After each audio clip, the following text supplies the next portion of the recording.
there, folks. I'm Brian from Constantly Calibrating. I'm here with Tina from Twitch. Hello. How are you doing? Day 3. I am tired, but good. It's a good tired. So I'm still trying to recover from the last 2 days. So I'm kind of here. Yeah. You get the benefit of being able just to go home after the convention. Yes. Right? We started doing that last year where we didn't get a hotel. We would just stay at our apartment and drive down. And it's so nice to be able to go home and like have your own shower in your house and just have everything and it's there. And it's not like, oh no, I forgot my toothbrush or something. It's really relaxing and you feel like you're getting away from it. Right.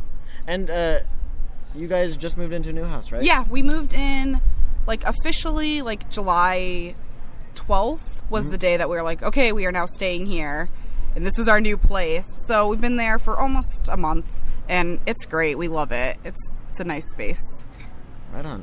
What's the timeline on getting a Shiba? Actually, hopefully in January. We're sending in our deposit for one after this event.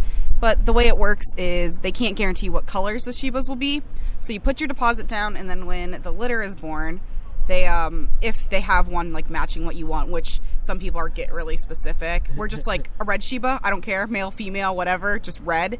They'll send it to you. If not, your deposit rolls over to the next batch. So it depends. We're hoping we'll get one from the litter that's supposed to be born in like October. So we should get it around January. Awesome. So we're very excited. I'm sure we'll get to see it on both your and Ray's streams. Yes. My life will become like, this is my Shiba, look at it, as soon as we get it. So right on.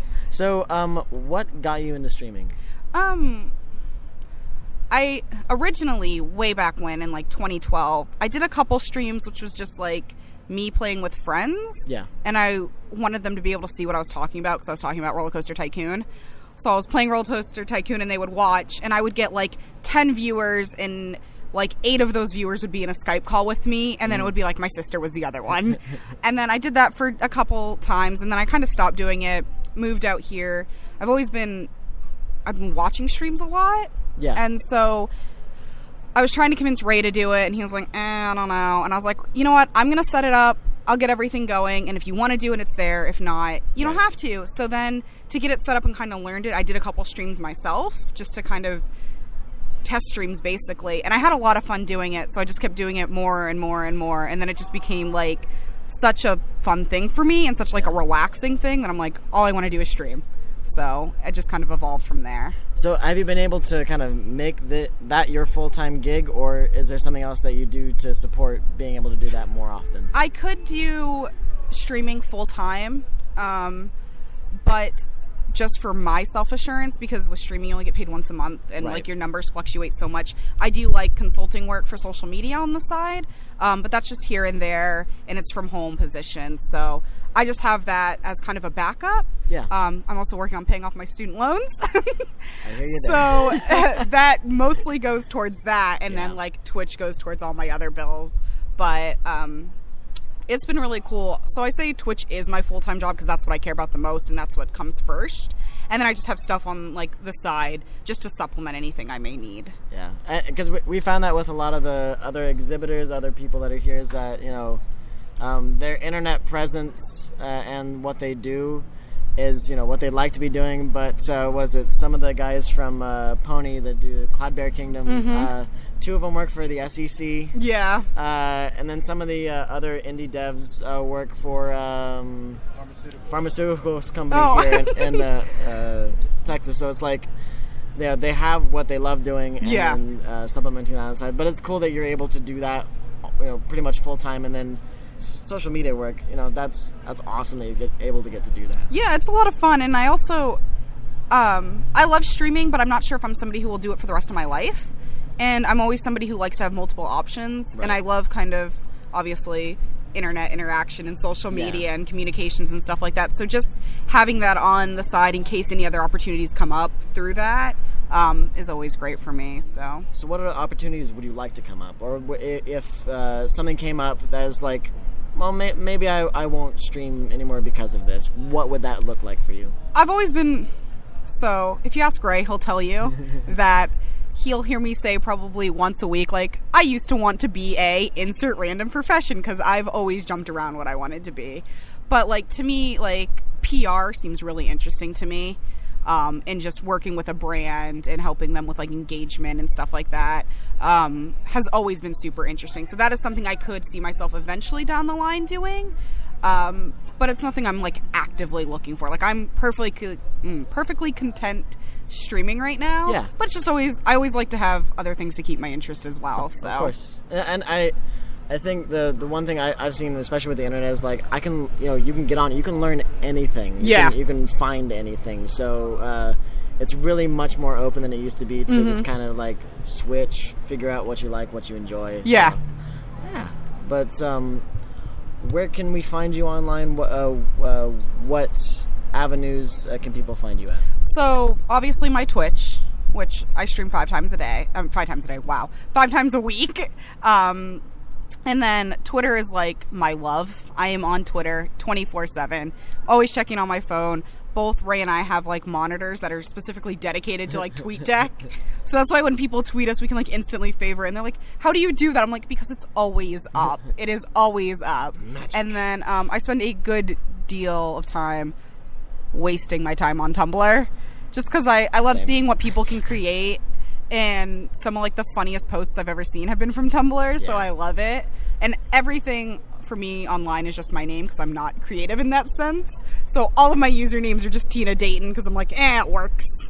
Cool. So Twitter at Tina Dayton. Yep. Tumblr Tina Dayton. Yep. And then Twitch at Tina Dayton. Yep. Also Vine at Tina Dayton. Yeah. Well, it was Tina Knighton. Yeah, the name I put on it was Tina Knighton, which was like a joke one of my friends made ages ago, and I just thought it was so funny. And so I've always kept it as it's like your profile name is Tina Knighton, and I still get tweets like, oh my god, I just got your Vine name.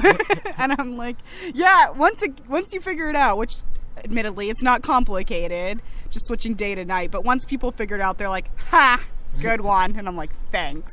That is one of my favorite things about either you on Ray streams or Ray on one of your streams, is that you guys play so well off each other, and it's a lot of fun to watch you guys. I'd say you're my second most favorite nerd couple. It's because I know him and his wife really well, and they're giant fucking nerds. Adorable. We did a stream last night, actually. Ray did one. He got home and he's like, I want to stream. And I'm like, you're fucking crazy. And he's like, I'm going to do it. And I'm like, okay, go for it.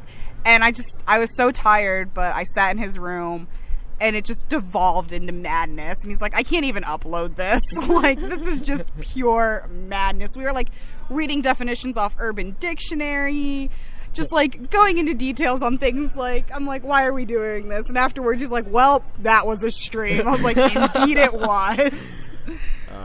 But no, it's a really awesome dynamic you guys have, and thank you guys for being so open and sharing that with everybody. Oh, so, yeah, no, it's great. It's a lot of fun. It feels like we have an infinite amount of people to like share with. Like, I always told people, like, when you really, really like somebody, you get that feeling like, I want to go to the top of a mountain and scream it, and instead of a mountain, we have nice. What's up? We have like social media where like we feel like you can do that, and you're like, yay. Yeah, well, because like we were talking with Jeff about that last year. It's like him and Griffin live very public lives, and Ray is very much an introvert, and so but I think the internet kind of allows him to be a little bit more extroverted, than he would be normally, and it's cool to see that, to do that. And Ray has like no shame, so he will say anything, and he like cannot be embarrassed. And I'm getting to the point where I'm used to that too, because he'll say anything about me now, so I just have to be like, this is my life, like I'm used to it. I got myself into this.